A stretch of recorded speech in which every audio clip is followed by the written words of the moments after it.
Hey, Houston fans, I am so happy. Alperen Sengun, the youngest Houston Rocket and youngest center in NBA history to record a triple-double. The offense rolling through Alp in this game against the Sacramento Kings. Jalen Green's continued shooting struggles from the floor. Unfortunately, KJ Martin with a huge impact off the Houston Rockets bench, even starting the second half of this game in the absence of Kevin Porter Jr. We'll talk about the Rockets' huge third quarter, their collapse late in the fourth in what was a high-octane affair, a very exciting game against the Sacramento Kings. All that and more coming up right here at Locked On Rockets. This is Mission Control, Houston. Ignition sequence start. The Houston Rockets select Jalen Green and Jabari Smith Jr. T-minus 15 seconds. Guidance is internal. Every time I step on that floor, I'm coming. You're getting somebody who's going to come in with a chip on their shoulder, somebody who's going to come in and compete from day one. 6, 5, 4, 3, 2, 1.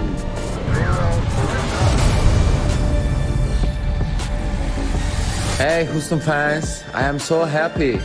What's up, and welcome to another edition of Locked On Rockets, your daily podcast home for everything Houston Rockets basketball. As always, I'm your host, Jackson Gatlin, native Houstonian and credentialed media member. I'm also the host of Locked On NBA Mondays. Be sure to follow along on Twitter at JT Gatlin. The show, of course, at Locked On Rockets, free and available wherever you listen to your podcasts, including YouTube, where you can help us out tremendously by commenting anything below. Tell me your favorite part about Alperen Sengun's triple-double in this game. 10 points, 10 rebounds, 10 dimes. As always, thank you so much for making Locked On Rockets part of your day, whether you're listening on the way to work, at night, at the gym, on your lunch break. Sincerely appreciate it. This was such an exciting game against the Sacramento Kings. I know, you can look at the final box score and you're like, man, 135, 115. That final box does not accurately represent how many positives can be drawn from this game, genuinely. And I know that sometimes I can be a bit of a negative Nancy, especially throughout this season and the way some of this season has gone for the Rockets, but I was genuinely so very encouraged by so much of what we saw in this game against the Kings. We'll talk about the collapse in the fourth quarter a little bit later on, but what I want to focus on right out of the gate is Alperen Sengun and his production in this game and just how impactful he was. I mean, Alp had a huge night. KJ Martin had a huge night off the bench. In fact, they're actually going to split. They're going to be co-Locked On Rockets players of the game in this one. I was close to giving it just to Alp for the triple-double award, but KJ's impact was so important off the Rockets bench. I'll talk about KJ Martin a little bit later. But with Alp, 10 points, 10 rebounds, 10 assists, 5 of 9 shooting, had a steal mixed in there, only a couple turnovers. And what really allowed us to see this version of the Houston Rockets was, unfortunately, Kevin Porter Jr. leaving the game early due to a left foot contusion. So KPJ only played 10 minutes in this game.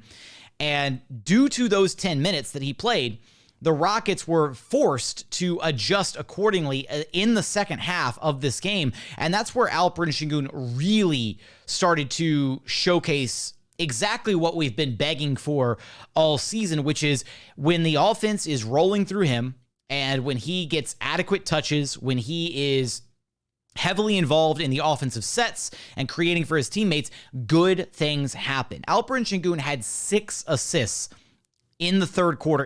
There was a short little span of about 2 minutes where he had 4 assists on subsequent possessions, just boom, boom, boom, all in a row. Yeah, it was 4 offensive possessions in a row, starting at the 9:49 mark of the third quarter. Alperen Sengun dimes up Jalen Green for a three-pointer. Very next offensive possession, Alperen Sengun running little kind of DHO set with Jalen Green. Jalen Green gets a mid-range pull-up. Very next possession, Alperen Sengun gets KJ Martin for a three-pointer. And then the final of these 4 possessions was Alperen Sengun, where he bounced it through the 5-hole, through his own legs to Jabari Smith Jr., who was coming off of a bit of kind of like a dribble handoff set. And Jabari took one dribble and a pull-up into a long 2. 4 straight possessions, 4 straight buckets, all generated in part by Alperen Sengun and the ball kind of just running through him in that quarter specifically. The way that we kind of saw him make his impact on this game against the Kings it very much felt like kind of like the Spider-Man meme, watching these two teams play against each other, because the Kings do this exact kind of stuff with Domantas Sabonis. They run a lot of action through him. He's effectively like a point center for them. And we draw a lot of comparisons to Jokic for Alperen Sengun. They have similar games, but I think the more apt comparison here is Sabonis. I think that is a more realistic and attainable ceiling for what Alperen Sengun can actually be as an NBA player. And even in this game, you saw what Sabonis was doing. I mean, he was almost unstoppable against the Rockets. He had 25 points, 14 rebounds, 9 assists. He was flirting with a triple-double himself in 38 minutes of run, 9 of 12 from the floor, 7 of 9 at the free throw line. So you see the type of production that Sabonis could have, and you can see in this game some of the ways that Sabonis was getting his teammates involved, little like elbow sets or sets where guys were, running dribble handoffs with him, and he was generating wide open threes, with his screens and with off-ball movement with his teammates and all that kind of stuff. And that's the stuff that we were seeing on display, especially there in that third quarter with Alperen Sengun on his way to that triple-double. Now, I wish we would have seen a little bit more effectiveness out of Alpi, especially offensively. He was 5 of 9 shooting from the floor. I wish we could have seen him be a little bit more aggressive in trying to get some of his own shots, but he was being such a willing passer, especially there in that second half, finding different teammates, finding KJ Martin, finding Jabari Smith Jr., finding Jalen Green, kicking it out to Garrison Matthews. The offense was humming in that third quarter. The Rockets won that third quarter 33-27. They were trailing 62-67, 5-point trailing by 5 at halftime, and then came out and actually finished the third quarter, and went into the fourth quarter with a 1-point lead. That third quarter was some of the best basketball that we have seen the Houston Rockets play all season to this point. In that quarter, Alperen Sengun did have his 6 dimes. He didn't score any points in that quarter, unfortunately, but he had his 6 dimes, no turnovers. The Rockets as a team had, 10 assists on 13 made shots. That is a really, really great ratio of assists to made field goals, right? That assist percentage is out of this world. The ball was moving. Guys were touching the basketball. Everybody felt connected and involved in that quarter. And one of the biggest reasons for that, and this is unfortunate really, but one of the narratives that I don't really want spun from this game is the Rockets were only able to play this way because Kevin Porter Jr. was not on the court. I think it's more so about they had one less ball-dominant guy on the floor, or one less guy who's a bit of a ball stopper, because Jalen is a bit of a ball stopper, Eric is a bit of a ball stopper, and KPJ is a bit of a ball stopper. So when you have all 3 of those guys on the floor, there's a tendency for the Rockets offense to muck up at points, right? Where they'll have a couple good passes and then it sticks to one of those 3 guys. And then one of those 3 guys is ultimately going to try and do something with it.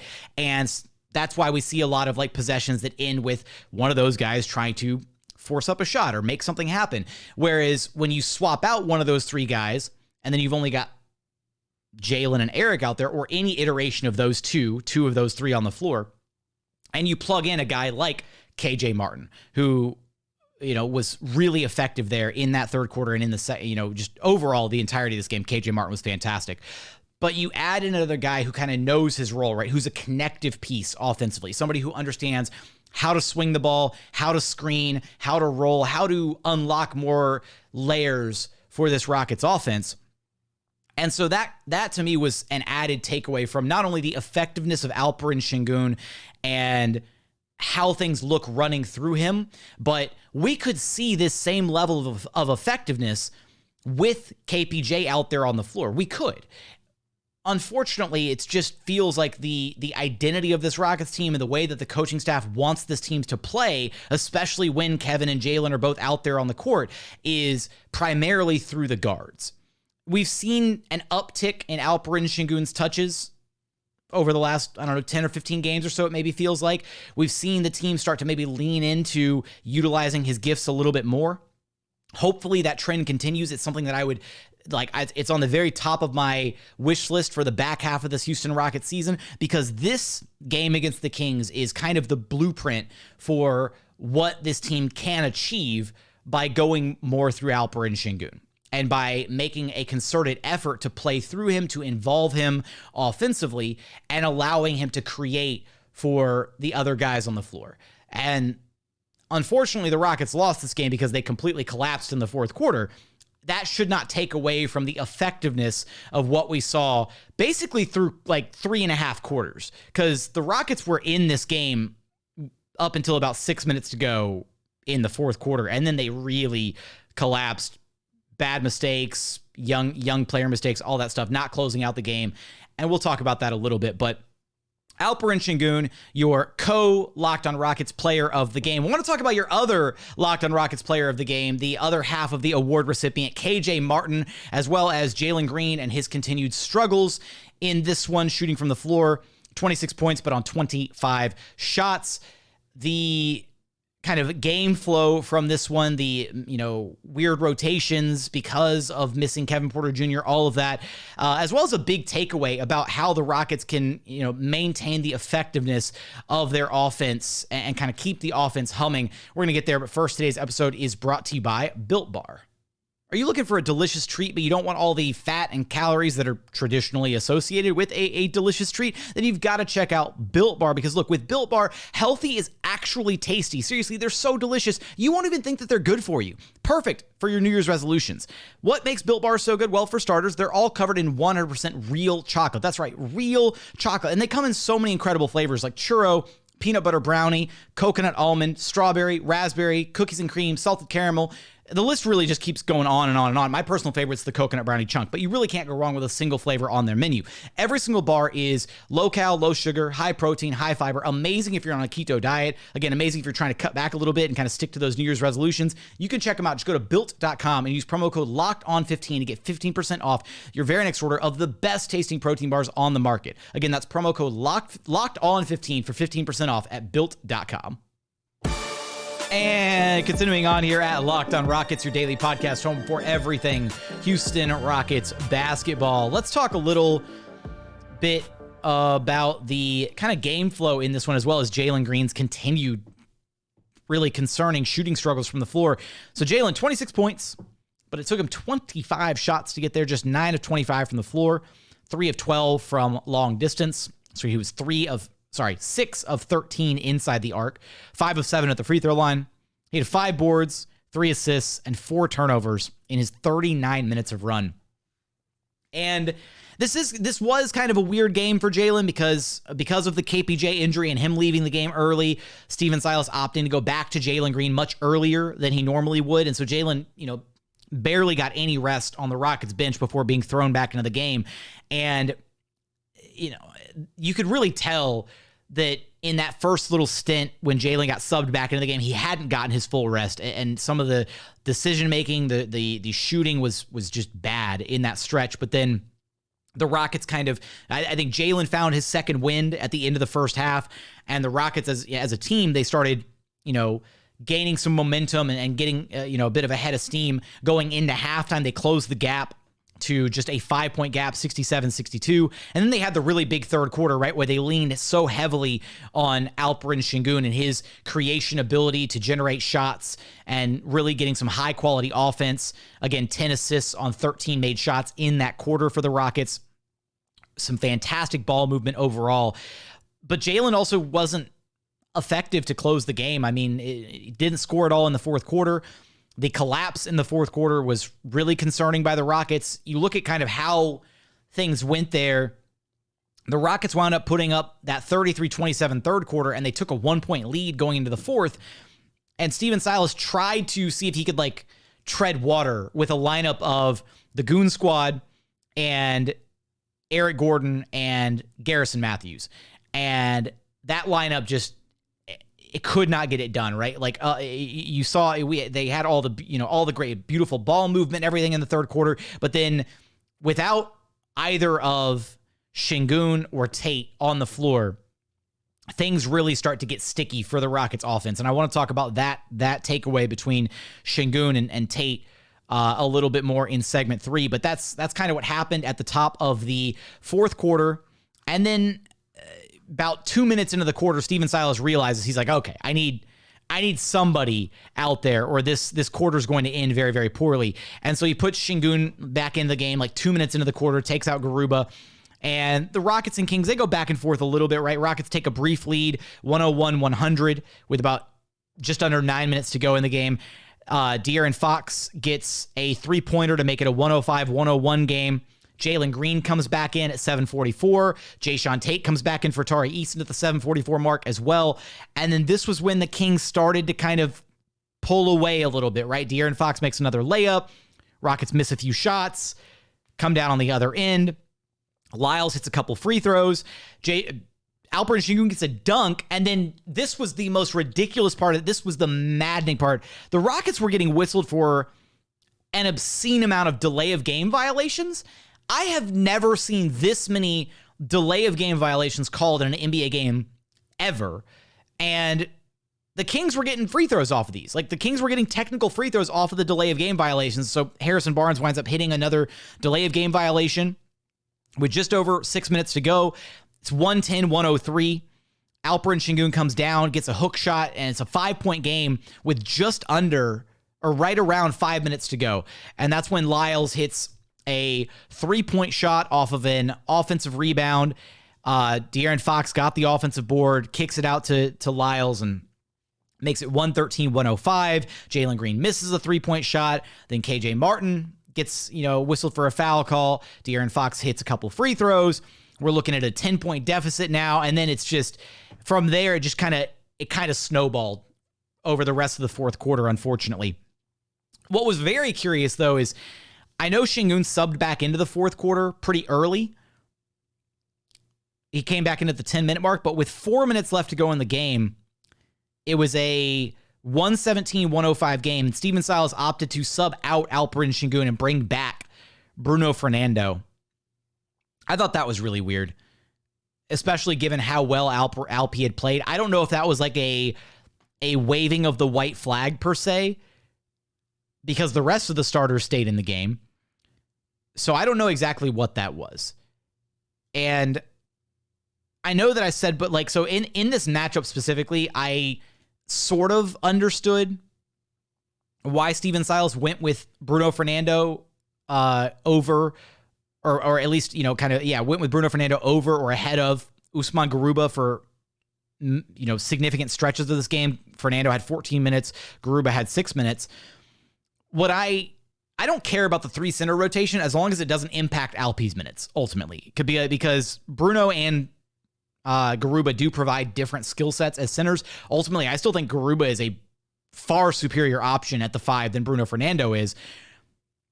Bruno Fernando gives you a little bit more size and a little bit more physicality than Garuba. That's it. And maybe that was the thought process for Steven Silas against a bigger, stronger Domantas Sabonis, that he wanted Bruno Fernando out there to kind of match some of that physicality on the defensive end, possibly. But I still don't necessarily know if I agree with that usage of him in the lineup. And ultimately, Alperen Sengun wound up playing 28 minutes in this game. Not that the final 4 minutes of this game would have made a difference. I don't think having Alpi out there would have ignited a Houston Rockets comeback per se. I think the game was probably going to be lost either way. But I did find that kind of weird, opting to go back to Fernando late in the game in that situation. Because it's not like Alpi did anything to warrant being subbed out, and he was making the offense look a lot better when he was in the game. So very confusing choice right there as far as lineup, substitution patterns, all that is concerned. But again, maybe it was just a situation of, okay, Alpi's already played 6 minutes straight, and it's looking like the game's maybe kind of lost, so I'm just going to go ahead and sub him out. And he wound up waving the white flag a couple minutes later anyways, as the Kings expanded upon the lead, and then all the reserves checked in for the Rockets and wound up playing the final couple minutes of this game. Coming up, I do want to talk about KJ Martin and his impact in this game. He had a huge night, 21 points on 9 of 13 off the Houston Rockets bench. Your co-Locked on Rockets player of the game. I want to talk a little bit about Jabari Smith Jr. and his poster On number 4 overall pick, Keegan Murray, some rookie-on-rookie violence in this one, and a takeaway about how the Houston Rockets can unlock more with their offense by utilizing both Alperen Sengun and Jae'Sean Tate and the importance of those two guys to this Houston Rockets team. We're going to get there, but first, a quick message from our friends over at LinkedIn. As a small business owner or hiring manager, you know that success in 2023 all depends on the team members you surround yourself with. That's why you have to check out LinkedIn Jobs. With LinkedIn Jobs, you can hire qualified candidates more efficiently by matching open roles with people who have the skills, values, and experiences to help you achieve your goals. LinkedIn Jobs helps you quickly attract qualified candidates to your open jobs with targeting tools. They go beyond resume data by using insights from your job post, company, and their 875 million member profiles to post in front of the most qualified candidates for your job opening. Identify the most qualified candidates on LinkedIn Jobs and connect with them fast and for free. LinkedIn Jobs helps you find the qualified candidates you want to talk to faster. Post your job for free at linkedin.com/lockedonnba. That's linkedin.com/lockedonnba to post your job for free. Terms and conditions apply. And final segment here at Locked On Rockets, your daily podcast home for everything Houston Rockets basketball. KJ Martin, your co-Locked On Rockets player of the game in this one, off the Houston Rockets bench, 21 points, 9 of 13 shooting in 27 minutes of run. He had 5 boards, had an assist, couple turnovers. Was a team worst minus 21, which is like surprisingly weird. I think a big part of that was him playing in the garbage time as well. Kind of hurt his numbers. But KJ in this game was so fantastic in just what he does, the way he plays, the shots that he was hitting, his ability to move without the basketball. KJ took 6 shots that were not threes in this game. He was 3 of 7 from beyond the 3-point line. He hit every single shot that he attempted inside the 3-point arc. Dunk after dunk after dunk, just getting it done on the interior. And you really saw a version of what this team could be, right? With him starting at the 3 spot in the second half and the Rockets running 2 guards instead of 3 guards in their lineup in that third quarter. And so you had, a little bit less stickiness with the basketball. You were running it more through Alperen Sengun. You had him with the elbow touches and all that, and that was opening up. And again, just having KJ out there, having the energy, the speed at which he plays with, the ability that he has to cut and to move without the basketball, the moments where he was feeding off of Alperen Sengun, it was honestly some of the that third quarter was probably some of the most fun that I've had watching this Houston Rockets team all season long. And they can play like that. They can play like that more consistently, and they can tap into that version of themselves quite a bit more than they currently do. It just depends on whether or not they want to play that way, because for half the season now, as we are officially at the halfway point and the Houston Rockets are 10-31, they just are very determined to play a guard-heavy, perimeter-oriented offensive system and not lean into what Alperen Sengun can do and what, the level of ball movement that kind of happens with the team, the ability to share the basketball that happens when you are willingly passing it and guys understand and have that confidence. I think that's the key thing is when you look at the differences between this Rockets team and this Kings team, even though there's so many similarities in like player archetypes and skill sets and the way that these guys, the way that the Rockets could ideally play versus how the Kings actually do play, is there is a confidence in the Sacramento Kings and their players and the guys on the floor that they're going to pass the ball and they're going to get the ball back, right? The ball is shared so willingly amongst all 5 guys on the court for the Kings, whereas the Rockets at times, right, the ball sticks because maybe a guy like Jabari has been kind of uninvolved for a few possessions offensively, so he decides he's going to hoist a shot no matter what. Or Jalen and KPJ take a few turns offensively where they, are doing their, breakdown, isolation, boom, boom, boom, try to make a move, and they're going back and forth doing that, and other guys aren't seeing the basketball, right? Or Eric Gordon finally gets a touch offensively, so he's just going to drive the ball in and try to make something happen. There is there's a level of unselfishness amongst the Kings players to understand, all right, I'm going to pass and I'm going to cut. I'm going to pass and I'm going to go screen. I'm going to pass and I'm going to go do. It feels like when you're watching the Kings, passing is the very first thing on any of their players' minds, right? They're looking for their teammates. They're looking to see who is moving and who is open. Whereas passing at times for a lot of the Rockets players feels like a very secondary thing, right? The primary thing for at times Jalen and Kevin feels like, okay, how do I attack, right? I'm going to attack first, not I'm going to see what, and part of that's because there's very little movement happening for this Rockets team, right? Jalen and Kevin have the ball, top of the key, perimeter. A lot of guys are just standing around, right? Maybe the big, Sengun, Garuba, whoever, KJ, comes to set a screen, and then you get the downhill action from there, and you're waiting for the defense to rotate or collapse, what have you. But there's just not a lot of moments where those guys have the opportunity to even look to see who they can pass it to because there's so little movement happening, right? The Rockets run the stuff with Sengun. They run the dribble handoff sets, but they're very simple, little two-man action dribble handoff sets, whereas with the Kings, you would see Sabonis, and he would have the ball at the elbow. You'd see an attempted DHO, and then the player would, come around the DHO and then cut to the basket, or come around the DHO and set a screen as another guy would flare out to the 3-point line, or two guys would cross their defenders, along the same path and then change direction at the last second. And then the Rockets defenders are like, okay, who are we switching to, right? Causing a little bit of confusion. I think my favorite thing was there was a play where Alperen Sengun was able to get a dribble handoff to Jabari Smith Jr., and it was inside the 3-point line, right? So it wasn't, some of these dribble handoffs, right, that the Rockets run are so far beyond the 3-point line, or they're right at the 3-point line, to where that's all it turns into, is it turns into either a three or the defender recovers, and then you're back at square one with no offensive advantage. When you do the dribble handoffs at the elbow or at the free throw line extended, then you have a chance to get guys going downhill. You have a chance to there's just an added layer to what happens there because you're a bit closer to the basket. You're a bit closer to making something happen, kind of getting the defense in rotation, forcing a help defender to come over because you're closer to the paint. So I'd like to see them add a little bit more of that to their offense, more of what the Kings do, right? That's the blueprint for how the Rockets can play. And KJ Martin was a big part of that in this game. His effectiveness, the 21 points off the bench was huge. And yeah, at this point, it's time to start KJ. It's only a matter of time before you move on from Eric Gordon. And KJ Martin is the best option to start at that 3 spot. Jabari Smith Jr. in this game, 8 points, 3 of 8 shooting, 9 rebounds, 1 steal, a couple turnovers, 0 of 3 from long distance.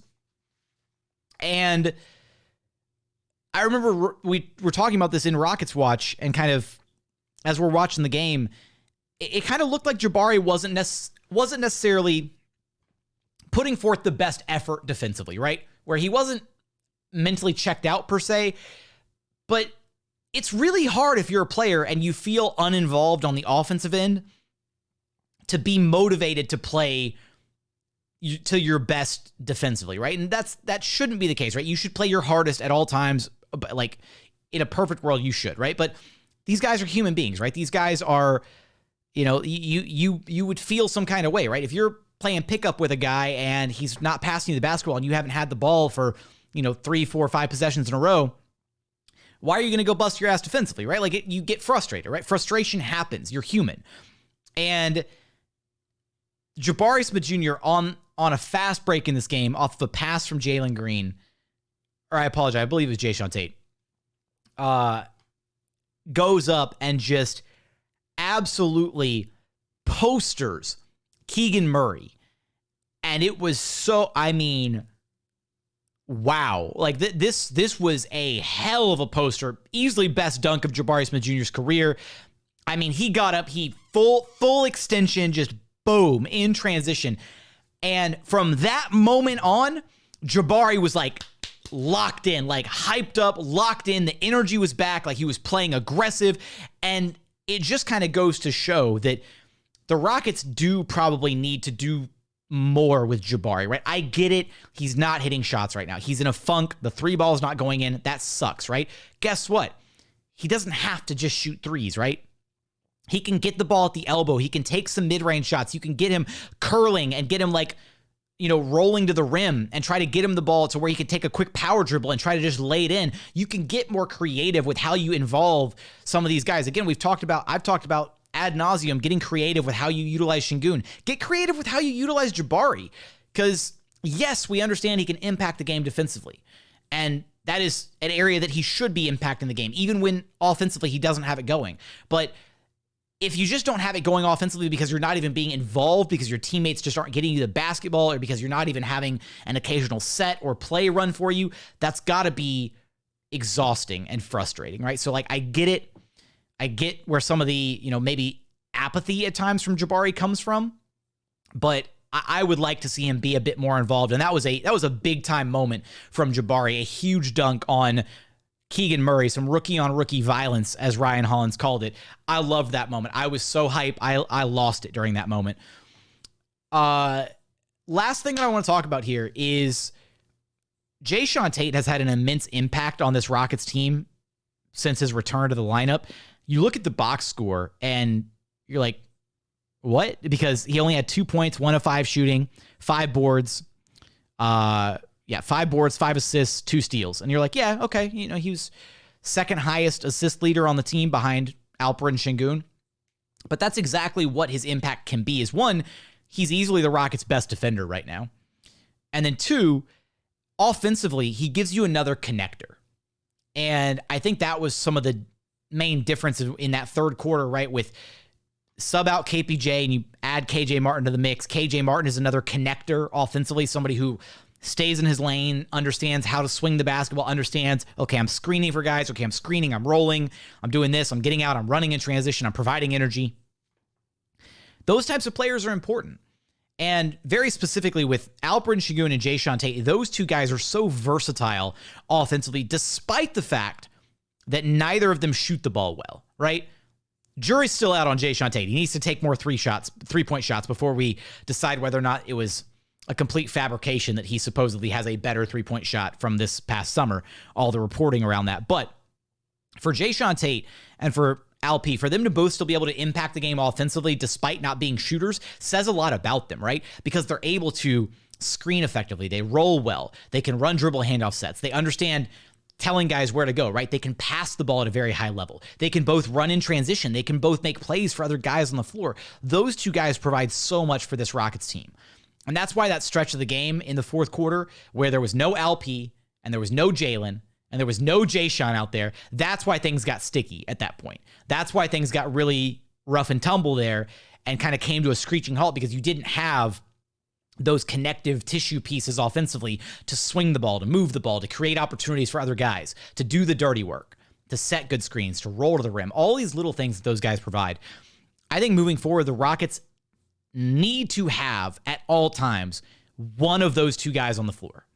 And here's the crazy part is they actually play really well together too, is the other thing. Like Sengun and Tate play so well when they're on the floor together because they both unlock more for the offense. Even though you've got 2 non-shooters on the floor, it's because they can pass, because they can play make, because they can attack the rim, because they have such a diverse array of skills to be able to either score at the bucket or draw a second defender and kick the pass out to another guy. Great court vision, all of that. You can make it work with those guys on the floor. In fact, it looks good with them on the floor. So finding a way to make sure that there's always one of them on the floor, which is hard to do right now because Jae'Sean Tate is not in game shape. And he basically has to do these little 4 or 5 minute spurts of action where he checks out and he's just, you can see he's just gassed, right? He's totally out of it. Because he's also a player that plays at 110% energy when he's on the court. He plays in 6th gear at all times. So because of that, it's going to be harder at this point, at this stage, to make sure that one of them is always on the floor. But finding a way to try and balance that, and then also finding some time where you can get them both on the floor together, is going to be really important for this Rockets team moving forward to be trying to play their best brand of basketball, because it does feel like at this point, Stephen Silas is kind of coaching for his job, it feels like. I mean, we saw, for the 3rd or 4th game in a row now, right? The adjusted lineups, heavier minutes for the key contributors. Moments where Jabari Smith Jr. isn't playing late in games because Stephen Silas is opting to go for, a more experienced hand in Jae'Sean Tate. Moments like that. And I think that's kind of the case moving forward is we're seeing this team the version of this team that exists trying to be optimized to try and win as much as possible. And it is concerning when they have collapses like they do against the Kings late in this game. They put up a really, really hard fought battle. It was an entertaining as hell game. I mean, again, I really enjoyed the first 3 quarters of this one, at even the first 3.5 quarters, and then things kind of, fell apart there in the fourth. Hopefully they take what they learned from this game against the Kings and they're able to have a good practice, do the film study, and then come back in Friday night's matchup and actually try to exploit what Sacramento was doing and try to lean into what worked well for the Rockets. That's going to be what we still don't know if Kevin Porter Jr. is going to play that game. We don't know what things are going to look like, but I want to see them lean into what they were good at, especially there in that third quarter, right? That's what I want to see replicated in this next game against the Sacramento Kings, because you get the same opponent, back-to-back games. Let's see what they can do. Let's see what adjustments are made. The last time the Rockets had one of these, the Denver slate of back-to-backs, it looked ugly. The Rockets got completely manhandled in the second game after putting up a really, really good fight in the first game. And similar to this game, right? That one, they lost the game at the end of the third quarter, and then Denver ran away with it. This game, they lost the game 5-6 minutes left to go in the fourth quarter. I do not want to see this team come out and get completely manhandled by the Kings next game, because that shows a lack of preparedness, right? That shows a lack of adjustments and understanding, hey, this is what worked and we're going to do more of it. This is what didn't work and this is what we're going to do better. And I desperately want to see this team come out and play well after the way this game ended. With that, the Rockets did take an L, which means we got to fire up a tankathon spin. And I promised last time that I would have a way to set this up to where we could, have the tankathon spin on the page for the YouTube viewers. I am so sorry about not doing that. I dropped the ball there, but I will get that figured out. So until then, bear with me. I will spin the numbers. Oh, okay. Still a good outcome. Rockets land the number 2 overall pick. They fell 1 spot. They had the best lottery odds. Charlotte jumped up 1 spot to number 1. So Charlotte gets Wemby. Houston gets Scoot Henderson. I can't even call it a consolation prize. Scoot Henderson's going to be fantastic. Washington jumped up 3 spots to number 3. San Antonio stayed put at number 4. Detroit fell to number 5, and Orlando fell to number 6. I won't read out the lottery odds past that, but any lottery simulation that ends with the Rockets with the number 1 or number 2 overall pick is a fantastic outcome. So the lottery luck is looking a little bit better as of late here at Locked On Rockets, but that's going to do it for today's episode. As always, appreciate you so much for checking out the show, making the show a part of your day. Free and available wherever you listen to your podcasts, including YouTube. Just go to YouTube, search Locked On Rockets. Be sure to like, comment, and subscribe. But as always, thank you so much for watching. Thank you so much for listening. We look forward to having you back right here at Locked On Rockets, your daily podcast home for everything Houston Rockets basketball.